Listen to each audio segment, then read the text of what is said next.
خبر شامل کرتے ہیں حجرہ شاہ مقیم سے گورنمنٹ انتظامیہ سرکاری ریٹ پر گوشت فروخت کرانے میں ناکام، تمام کسائیوں نے اپنی منمانیاں شروع کر دی ہیں۔ حکومت پنجاب کے سرکاری ریٹ لسٹ پر گوشت فروخت کرنے سے انکار، انتظامیہ خاموش تماشا ہے۔ چند دن پہلے گوشت کے ریٹ کے متعلق سٹی پریس کلب رجسٹرڈ حجرہ کے ایک نمائندے نے ایک ویڈیو وائرل ہونے پر انتظامیہ باخبر ہوئی تھی۔ حکومت پنجاب کے جاری کردہ ریٹ لسٹ کے مطابق چھوٹے گوشت کا ریٹ 1300 جبکہ کسائی حضرات 1800 روپے میں فروخت کر رہے ہیں اور بیف کا سرکاری ریٹ 650 روپے ہے جو کہ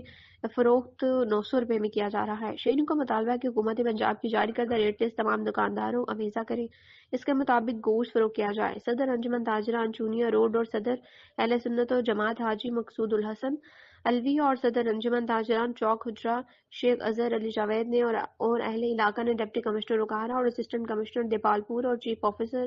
میونسپل کمیٹی حجرہ سے مطالبہ کیا کہ پنجاب حکومت کی جاری کردہ ریٹ لسٹوں کے مطابق گوشت کے ریٹ کو فروخت کرنے کو یقینی بنایا جائے اور